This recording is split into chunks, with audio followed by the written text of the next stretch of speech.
আসসালামু আলাইকুম। এই মুহূর্তে যারা আমার লাইভটি দেখছেন এবং শুনছেন প্রত্যেকে জানাচ্ছি আন্তরিক শুভেচ্ছা।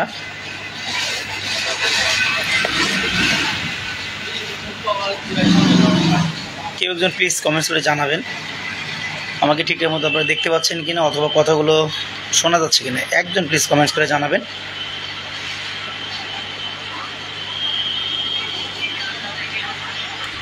লাইন ক্লিয়ার আছে কিনা বুঝতে পারছি না।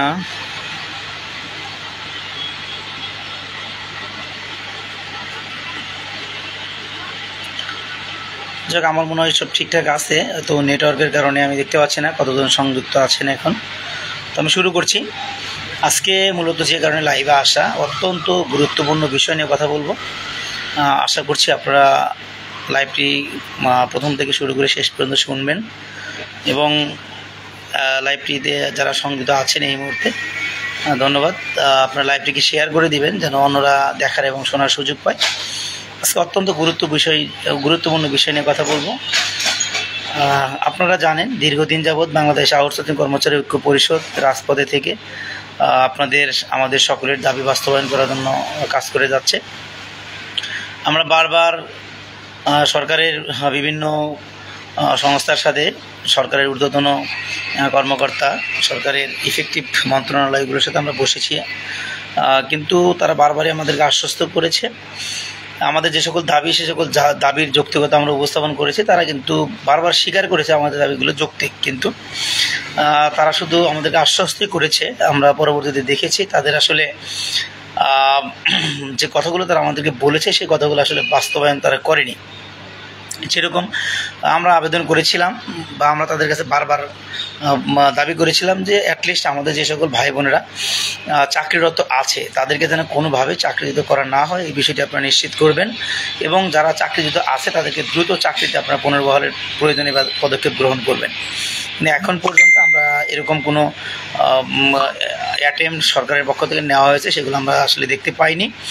পাশাপাশি আমরা আরও কিছু বিষয় বলেছিলাম সরকারকে।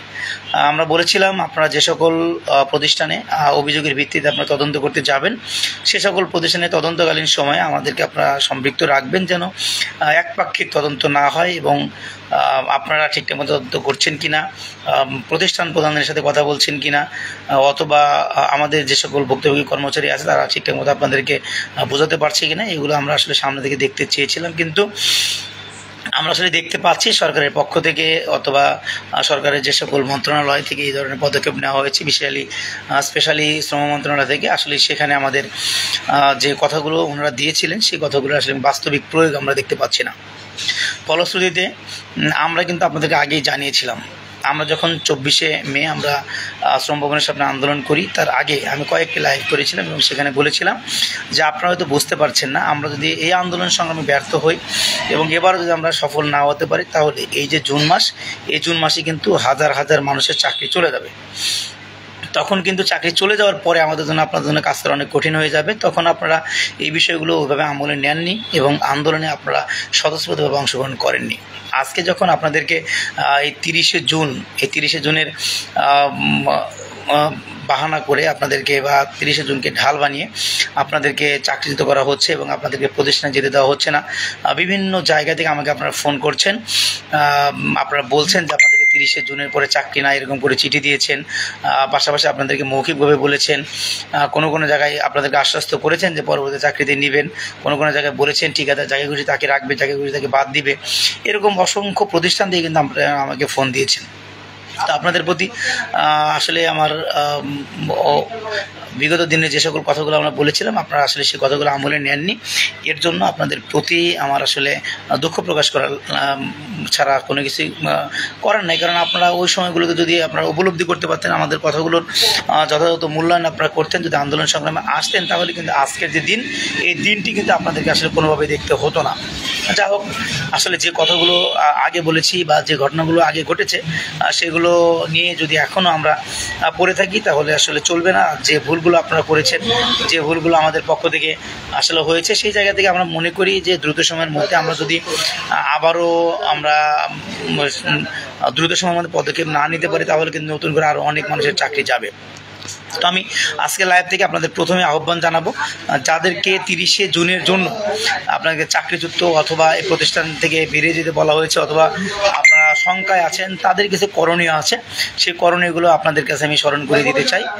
প্রথমত হচ্ছে, আপনারা যে প্রতিষ্ঠানে আপনারা কর্মরত ছিলেন সেই প্রতিষ্ঠান থেকে যদি আপনাদেরকে বের হয়ে যেতে বলো অথবা যদি আপনাদেরকে চিঠি দেয়, তাহলে আপনারা আপনাদের যে চাকরির আইডি কার্ড অর্থাৎ আপনার যে নিয়োগের আইডি কার্ড এবং নিয়োগপত্র, এই দুইটির একটু ফটোকপি করবেন। ফটোকপি করে সংশ্লিষ্ট প্রতিষ্ঠান প্রধান অথবা আপনার কন্ট্রোলিং বস, ওনার কাছ থেকে আপনার চাকরির প্রথম দিন থেকে শুরু করে আপনি যে তারিখ পর্যন্ত কর্মরত ছিলেন, সেই কর্মরত থাকাকালীন যে আপনি আপনার দায়িত্ব সুষ্ঠুভাবে পালন করেছেন, এই মর্মে আপনার একটা প্রত্যয়নপত্র সেই প্রতিষ্ঠান থেকে আপনারা নেবেন। আমি আবারও বলছি, আপনারা যেদিন থেকে চাকরি করেছেন সেই দিন থেকে শুরু করে 30শে জুন পর্যন্ত আপনারা যে আপনাদের উপরে অর্পিত দায়িত্ব যথাযথভাবে পালন করেছেন, এই বিষয়কে উল্লেখ করে আপনারা একটা প্রত্যয়নপত্র নেবেন।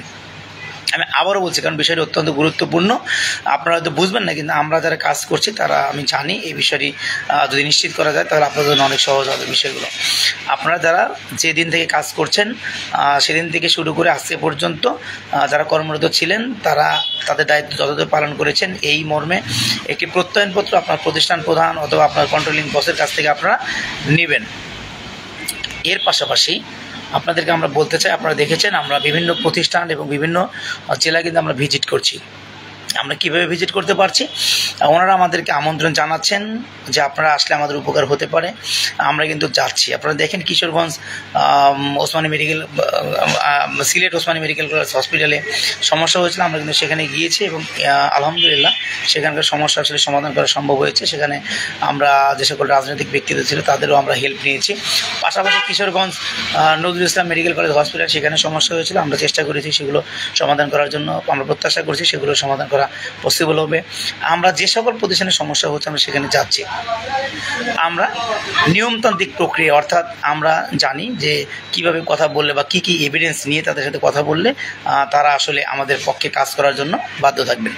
অনেকটা সময় আমরা দেখেছি বিভিন্ন প্রতিষ্ঠানে গিয়ে প্রতিষ্ঠান প্রধান বা সংশ্লিষ্ট কর্মকর্তারাও যে তাদের ইচ্ছা করলেই ঠিকাদারি প্রতিষ্ঠানগুলোকে কন্ট্রোলে রাখতে পারে, ঠিকাদারি প্রতিষ্ঠান ইচ্ছা করলেই কর্মচারী বাদ দিতে পারে না, এই বিষয়গুলো কিন্তু তারা আসলে খুব বেশি অবগত না। কারণ তারা হয়তো নীতিমালা অথবা যে সকল শ্রম আইন আছে এই বিষয়গুলো নিয়ে তারা আসলে খুব বেশি রিসার্চ করে না, সঙ্গত কারণে তারা এই বিষয়গুলো ঠিকঠাক মতো প্রয়োগ করতে পারে না। তো আমরা যারা শ্রমিক নেতা আছি, আমরা কিন্তু শ্রম আইন আমরা পড়ি, পাশাপাশি আমাদের যে নীতিমালা আছে সেই নীতিমালা এবং কী বিষয়গুলো তাদের সাথে আলোচনা করলে এবং কী বিষয়গুলো কীভাবে পদক্ষেপ গ্রহণ করলে এই মানুষগুলো কি চাকরিতে ফেরানো যাবে এবং তাদের চাকরি যাবে না, এই বিষয়গুলো নিয়ে কিন্তু আমরা কাজ করছি এবং সেভাবে কথা বলছি, সেভাবে পদক্ষেপ নিচ্ছি।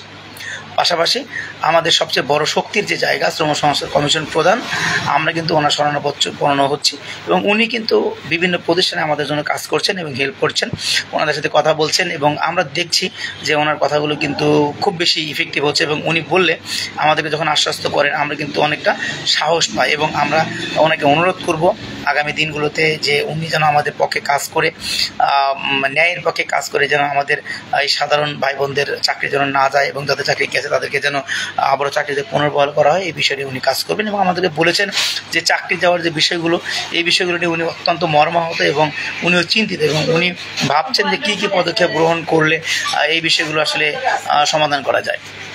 সেই জায়গা থেকে আমরা আপনাদের প্রতি একটা বার্তা দিতে চাই, আপনারা যারা এই মুহূর্তে চাকরিচ্যুত হয়েছেন বা তাদেরকে চাকরি থেকে বের হয়ে যেতে বলা হয়েছে, তারা দ্রুত সময়ের মধ্যে আমাদের দপ্তর সম্পাদক আওলাদ হোসেন ভাইয়ের সাথে যোগাযোগ করবেন এবং পরিষ্কারভাবে আপনাদের সমস্যাগুলো জানাবেন। পাশাপাশি আপনাদের জন্য নির্দেশনা দেওয়া আছে, সেই নির্দেশনাগুলো আলাল ভাই আমাদের আওলাদ ভাই আপনাদেরকে বুঝিয়ে দিবেন এবং ওনারা এবং উনি আপনাদেরকে কিছু নির্দেশনা দিবেন। ওনার কাছে কিছু আবেদনের ফরম্যাট দেওয়া আছে, কীভাবে পদক্ষেপ গ্রহণ করলে আপনাদের চাকরিতে আসলে কীভাবে পদক্ষেপ গ্রহণ করলে আসলে আপনাদের চাকরিতে আসলে ফেরানো যাবে আবারও, এই বিষয়গুলো নিয়ে আমরা কাজ করছি। যাই হোক, আমি লাইভটিকে খুব ছোট করব, আপনাদেরকে আমরা বলবো যে আপনারা দ্রুত সময়ের মধ্যে আপনাদের সাথে যোগাযোগ করবেন আগামী 3 থেকে 4 দিনের মধ্যে, কারণ আমরা সরকারের কয়েকটি মন্ত্রণালয়ের সাথে কথা বলেছি এবং আমরা যে সকল মন্ত্রণালয়ের সমস্যাগুলো হচ্ছে সেই সংশ্লিষ্ট মন্ত্রণালয়গুলোর সচিব মহোদয়ের বরাবর আবেদন করছি এবং তাদের সাথে আমরা সাক্ষাতের জন্য প্রেয়ার দিচ্ছি। তাদের সাথে অচিরে হয়তো আমাদের সাক্ষাৎ হবে, বসার পরিবেশ হবে, আমরা বসে এক একটা মন্ত্রণালয়ের যতগুলো প্রতিষ্ঠানের সমস্যা হবে সবগুলো প্রতিষ্ঠানকে একত্রিত করে সচিব মহোদয়ের সাথে বসবো এবং আমরা চেষ্টা করছি প্রত্যেকটা প্রতিষ্ঠানের যে প্রধান আছে তাদের বরাবর সংশ্লিষ্ট মন্ত্রণালয়ের সচিব মহোদয় আছেন, ওনাদের কাছ থেকে একটি নির্দেশনা আমরা নেওয়ার চেষ্টা করছি। ওনারা যদি সংশ্লিষ্ট প্রতিষ্ঠান প্রধানদের বরাবর একটি নির্দেশনা দেন তাহলে আমরা প্রত্যাশা করি যে সেই সংশ্লিষ্ট প্রতিষ্ঠান প্রধানরা আপনাদেরকে চাকরিতে পুনর্বহাল করতে বাধ্য হবে। প্লাস হচ্ছে যে সকল প্রতিষ্ঠানে নতুন টেন্ডার হবে তারা যেন নতুন টেন্ডার হলেও আপনাদেরকে চাকরিতে পুনর্বহাল করতে বাধ্য হয়, এই বিষয়গুলো নিয়ে আমরা কাজ করছি। যাই হোক, আপনাদেরকে ধন্যবাদ জানাচ্ছি, আপনারা এতক্ষণ লাইভে সংযুক্ত ছিলেন। পাশাপাশি আপনাদের আবারও বলবো, একটা প্রতিষ্ঠান থেকে আপনারা সবাই যোগাযোগ না করে একটা প্রতিষ্ঠান থেকে একজন করে আমাদের আওলাদ ভাই এবং আসেন এবং পাশাপাশি আমার সাথে আপনারা যোগাযোগ করতে পারেন হোয়াটসঅ্যাপে। ফোন কল দেওয়ার খুব বেশি প্রয়োজন নেই, আপনার সমস্যাগুলো আমাদেরকে বলে হোয়াটসঅ্যাপে নক করবেন, আমরা চেষ্টা করছি আপনাদের সমস্যাগুলো সমাধান করার জন্য। আপনারা বাংলাদেশ আহ্বান কর্মচারী ঐক্য পরিষদের পাশে থাকেন, ইনশাল্লাহ আপনারা হতাশ হবেন না। আপনাদেরকে এই 30 জুনের যে বলে আপনাদেরকে চাকরিচ্যুত করা হচ্ছে, আপনাদের বিষয়গুলো সমাধান করার জন্য আমরা অনেকগুলো পথ অবলম্বন করছি, অনেকগুলো পদক্ষেপ আমরা নিয়েছি। আশা করছি আপনাদেরকে আমরা চাকরিতে পুনর্বহাল করাতে পারবো। এটা আসলে আমাদের প্রতিশ্রুতি না বা আমাদের প্রচেষ্টা না, এর জন্য এর পিছনে কিন্তু আমাদের শ্রম সংস্থার কমিশন প্রধান আছেন এবং কমিশনের অন্যান্য মেম্বার যারা আছেন তারাও কিন্তু অক্লান্ত পরিশ্রম করছেন এবং তাদের একটা প্রচেষ্টা যে আপনাদের এবং আমাদের যে সকল ভাই বোনেরা আছেন তাদের চাকরিতে যেন বহাল থাকতে পারে, চাকরির জন্য একটা নিশ্চয়তা তৈরি হয়, এই বিষয়গুলো নিয়ে কিন্তু তারা কাজ করছেন। তো ধন্যবাদ জানাচ্ছি সকলকে, সকলে ভালো থাকবেন। ইনশাল্লাহ আপনাদের সাথে নিয়ে আমরা দুর্বার একটি আন্দোলন আমরা সামনে করতে চাচ্ছি এবং খুব বৃহৎ আন্দোলন কর্মসূচি আমরা দিব। তার আগে আপনাদের যে সাময়িক সমস্যাগুলো হয়েছে সেগুলো আমরা সমাধানের চেষ্টা করছি। পাশাপাশি আপনারা সকলকে অনুরোধ করছি আপনারা প্রত্যেকটি প্রতিষ্ঠানে আপনারা একতাবদ্ধ থাকবেন। যদি আমাদের দাবিটি সুন্দরভাবে তারা না মেনে নেন এবং আমাদেরকে যদি আমাদের কথা যদি মূল্যায়ন না করেন, আমাদের আবেদনের প্রেক্ষিতে পদক্ষেপ গ্রহণ না করেন, তাহলে আমাদের আন্দোলনের প্রয়োজন হলে আমরা বৃহৎ আন্দোলন কর্মসূচি আমরা ঘোষণা করব। সেখানে আপনারা সবাই স্বতঃস্ফূর্তভাবে অংশগ্রহণ করে আমাদের আন্দোলনকে সফল করবেন। অর্থাৎ আমরা আলোচনার মাধ্যমে আপনাদের সমস্যা সমাধান করার চেষ্টা করব। যদি আলোচনার মাধ্যমে সমস্যা সমাধান করা না হয় তাহলে বাংলাদেশের সকল শ্রমিক সংগঠনকে সাথে নিয়ে, সকল শ্রমিক নেতাদেরকে সাথে নিয়ে আমরা আপনাদের সমস্যাগুলো সমাধান করার জন্য রাজপথে দাঁড়িয়ে দুর্বার আন্দোলন করে তুলব। আমি জানি অনেকেই ফোন দিয়েছেন, কৃষি সম্প্রসারণ অধিদপ্তর থেকে আমাদের জাভেদ ভাইয়ের নেতৃত্বে অনেকেই ফোন দিয়েছেন, আপনার সমস্যায় পড়েছেন। আমরা অবশ্যই আহ্বান কর্মচারী ঐক্য পরিষদ আপনাদের পাশে ছিলাম, পাশে আছি, ইনশাল্লাহ পাশে থাকবো। আমাকে ফোন দিয়েছে বন বিভাগ থেকে, আপনাদেরকে আশ্বস্ত করতে চাই আমরা আপনাদের বিষয়গুলো খুব ভালোভাবে আমলে নিয়েছি। আমাকে ফোন দিয়েছেন বিভিন্ন উপজেলা স্বাস্থ্য কমপ্লেক্স, রাজশাহী থেকে শুরু করে বিভিন্ন উপজেলা স্বাস্থ্য কমপ্লেক্স থেকে, আমরা আপনাদের পাশে আছি, ইনশাল্লাহ হতাশার কিছু নেই। আমরা Sylhet Osmani medical college hospital থেকে শুরু করে, সিলেট উপজেলা স্বাস্থ্য কমপ্লেক্স থেকে শুরু করে, Kishoreganj Nazrul Islam medical college hospital থেকে শুরু করে যে সকল প্রতিষ্ঠানেই আসলে নতুন টেন্ডার হবে আপনাদেরকে আমরা আশ্বস্ত করতে পারি যে আমরা যে প্রক্রিয়ায় হাঁটছি ইনশাল্লাহ আপনাদের হতাশ হতে হবে না। আমরা প্রত্যাশা করছি আপনাদের সমস্যাগুলোর সমাধান আমরা করতে পারবো। ধন্যবাদ জানাচ্ছি সকলকে। ভাই ছুটি নাই, ছুটি নিয়ে আপনি এখন চিন্তা করছেন, চাকরিকে বাঁচান, এরপর আপনারা ছুটির চিন্তা করুন। ভাই ফেনী থেকে ধন্যবাদ আপনাদেরকে। আমরা জানি বাংলাদেশ পানি উন্নয়ন বোর্ডে বিভিন্ন সমস্যা হচ্ছে, বিভিন্ন প্রতিষ্ঠানের চাকরি থেকে বের করে দেওয়ার কথা বলা হয়েছে। আমরা পানি উন্নয়ন বোর্ড নিয়েও কাজ করছি ইনশাল্লাহ।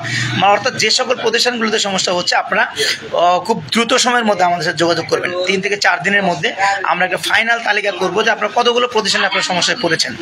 একদম কনক্রিট একটা তালিকা করছি আমরা। সেই কনক্রিট তালিকা করার পরে প্রতিষ্ঠানের আমরা এই তালিকা করবো, তালিকা করে সংশ্লিষ্ট মন্ত্রণালয় বরাবর আমরা আবেদন করব। সেখানে একটা মন্ত্রণালয়ে কতগুলো প্রতিষ্ঠান সমস্যার মধ্যে পড়েছেন আমরা সচিব মহোদয় বরাবর আবেদন করবো। এলজিডি থেকে ধন্যবাদ, আমরা আপনাদের জন্য অবশ্যই পাশে আছি, পাশে ছিলাম, পাশে থাকবো। আমরা আপনাদের জন্য অবশ্যই প্রত্যেকটা মন্ত্রণালয়ের সচিব মহোদয় বরাবর আমরা আবেদন দিব, তাদের সাথে বসবো, আলোচনা করবো এবং সচিব মহোদয়ের মাধ্যমে আপনাদের সকল প্রতিষ্ঠানের অর্থাৎ প্রত্যেকটা মন্ত্রণালয়ের সচিব মহোদয়কে দিয়ে প্রত্যেকটা মন্ত্রণালয়ের সমস্যা সমাধান করার চেষ্টা করবো। এটা শুধুমাত্র আমাদের প্রচেষ্টা না, এইটা আমাদের শ্রম সংস্কার কমিশন প্রধান মহোদয় অত্যন্ত আন্তরিক উনি চেষ্টা করছেন। আমাদের শ্রম সংস্কার কমিশনের অন্যান্য মেম্বার যেরকম রাজিকুজ্জামান রতন ভাই আছেন, আনোয়ার ভাই আছেন, আমাদের নাজমা আপা আছেন, অনেকে যারা যারা আছেন আর কি, প্রত্যেকে কিন্তু চেষ্টা করছেন। তো আমরাও তাদের সাথে আন্তরিক হয়ে কাজ করার চেষ্টা করছি। বাংলাদেশ আহ্বায়ক কর্মচারী ঐক্য পরিষদ আপনাদের পাশে ছিল, আছে এবং আগামী দিনেও থাকবে। অনেকেই আমাদের কাজে বাধা সৃষ্টি করছেন, আপনাদের প্রতি আমাদের বিনীত অনুরোধ, আপনারা আপনাদের কাজ করেন, আমরা আপনাদের কাজে কখনো বাধা সৃষ্টি করবো না, কিন্তু আল্লাহর ওয়াস্তে আপনাদের প্রতি বিনীত অনুরোধ করছি আপনারা আপনাদের কাজ করবেন, আমাদের এরকম বাধা প্রদান করি না, আমাদের কাজে আপনারা বাধা প্রদান করার চেষ্টা করবেন না। আপনাদের প্রতি আমাদের বিনীত অনুরোধ, আবারও বলছি, আপনারা আমাদের Sylhet Osmani medical college hospital এবং সিলেটের বিভাগীয় মত বিনিময় সভাটি আপনারা পণ্ড করার জন্য সেখানে ফোন কল করে এই অনুষ্ঠান নষ্ট করার জন্য আপনারা অনুরোধ করেছেন বা তাদেরকে নির্দেশনা দিয়েছেন। তারা কিন্তু আমাদের কাছে বলেছে, আপনারা কারা কারা ফোন দিয়েছেন আমি লাইভে বলতে চাই না, তাহলে সারা বাংলাদেশের মানুষ আপনাদেরকে অপমান করবে। আমরা আপনাদেরকে অপমান করতে চাই না, আমাদের কাছে একদম অথেন্টিক প্রুফ আছে আপনারা কাকে ফোন করেছেন। উনি কিন্তু এরপরে আপনারা যদি এরকম ভিন্ন অপচেষ্টা চালান তাহলে কিন্তু আমরা বাধ্য হবো, যাদেরকে ফোন দিবেন তারা কিন্তু লাইভে এসে আপনাদের মুখ উন্মোচন করবে। পাশাপাশি আপনারা কিশোরগঞ্জে ফোন দিয়েছেন, সেখানে আমাদের যে প্রোগ্রাম সেই প্রোগ্রামকে নষ্ট করার জন্য বলেছেন, প্রোগ্রাম না করার জন্য বলেছেন, তারাও কিন্তু বাধ্য হবে আগামীতে যদি আপনারা এই ধরনের কর্মকাণ্ড করেন তাহলে তারাও কিন্তু লাইভে এসে আপনাদের মুখ সম্বোধন করতে বাধ্য হবে। ধন্যবাদ জানাচ্ছি সকলকে যারা লাইভে সংযুক্ত ছিলেন, তাদেরকে ধন্যবাদ জানাবে এবং বলবো যে লাইভটিকে আপনি শেয়ার করে দেওয়ার জন্য, এবং যারা লাইভটি প্রথম থেকে শেষ পর্যন্ত দেখবেন শুনবেন আপনাদেরকে অনুরোধ করব আপনারা আমাদের যে সকল নির্দেশনাগুলো থাকবে লাইভের মধ্যে আপনারা সেই নির্দেশনাগুলো পালন করবেন বলে আমরা প্রত্যাশা করছি এবং আশা করছি আপনাদের আমাদের সকলের কল্যাণের জন্য আমরা একত্রিত হয়ে কাজ করলে ইনশাল্লাহ আমরা সফল হব। তো পরিশেষে আবারও ধন্যবাদ জানাচ্ছি শ্রম সংস্কার কমিশন প্রধান থেকে শুরু করে শ্রম সংস্কার কমিশনের প্রত্যেকটি মেম্বারকে, পাশাপাশি বাংলাদেশের সকল শ্রমিক সংগঠনের যে সকল নেতারা আছেন যারা শ্রমিক নিয়ে কাজ করেন তাদের প্রতি ধন্যবাদ জানাচ্ছি এবং পরিশেষে সকল আউটসোর্সিং দৈনিক মজুরি ভিত্তিক এবং প্রকল্প ভিত্তিক ভাই বোনদেরকে ধন্যবাদ জানাচ্ছি লাইভটি দেখার জন্য। ইনশাল্লাহ বাংলাদেশ আহ্বায়ক কর্মচারী ঐক্য পরিষদের পাশেই থাকেন, ইনশাল্লাহ আমরা আপনারা সকলে একসাথে কাজ করে আমাদের কাঙ্ক্ষিত লক্ষ্যে আমরা ইনশাল্লাহ পৌঁছে যাব। বিভিন্ন প্রতিষ্ঠান থেকে আসলে সমস্যার মধ্যে আছেন আপনারা, ব্যাংক সেক্টরগুলোতে অনেক ব্যাংকে 8,000 টাকা মাত্র বেতন দেওয়া হয়, বা আপনার রাজশাহী কৃষি উন্নয়ন ব্যাংকে মাত্র 11,500 টাকা বেতন দেওয়া হয়। এই বিষয়গুলো কিন্তু আমরা কাজ করছি, আমরা একটা ডকুমেন্টারি রেডি করছি, সেই ডকুমেন্টারি কিন্তু সরকারের বিভিন্ন জায়গায় অলরেডি পৌঁছে গেছে, সরকারি গোয়েন্দা সংস্থার কাছে পৌঁছে গেছে, বিভিন্ন জায়গায় কিন্তু আমরা ডকুমেন্টারি দিয়েছি এবং ওনারাও কিন্তু একটা পদক্ষেপ নিচ্ছেন। তবে আমরা প্রত্যাশা করছি সেই পদক্ষেপগুলো দ্রুত সময়ের মধ্যে নেবে সরকার এবং ইফেক্টিভ পদক্ষেপ নেবে, যে পদক্ষেপের কারণে সংশ্লিষ্ট প্রতিষ্ঠানের কর্মকর্তারা যেন দুর্নীতি করার সাহস না পায় এবং আমাদের ভুক্তভোগী ভাই বোনদেরকে যেন তারা চাকরিতে পুনর্বহাল করতে বাধ্য হয় এবং কাউকে যেন বিনা কারণে চাকরিচ্যুত ঠিকাদারি প্রতিষ্ঠানগুলো না করতে পারে, এই ব্যাপারে যেন তারা পদক্ষেপ গ্রহণ করে। পাশাপাশি চাকরির যে একটা নিশ্চয়তা, এই নিশ্চয়তা যেন তারা প্রদান করে, এই বিষয়গুলো নিয়ে আমরা কিন্তু কাজ করছি।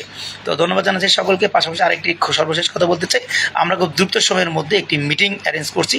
আমরা সেই মিটিংয়ের মাধ্যমে সারা বাংলাদেশের সকল প্রতিষ্ঠান থেকে যারা ভুক্তভোগী, যাদেরকে ইতিমধ্যে চাকরিচ্যুত করা হয়েছে এবং যাদেরকে চাকরিচ্যুত করার প্রায় তারা চলছে, সকলকে সাথে নিয়ে আমরা একটা আলোচনা সভা করব, সেখানে আপনারা সবাই উপস্থিত থাকবেন। আমরা দ্রুত সময়ের মধ্যেই হয়তো সেটা নিয়ে কাজ করতে পারবো, আমরা আপনাদেরকে জানাবো, আপনারা আমাদের সাথে থাকবেন। ধন্যবাদ জানাচ্ছি সকলকে, সকলে ভালো থাকবেন। আসসালামু আলাইকুম রহমতুল্লাহ।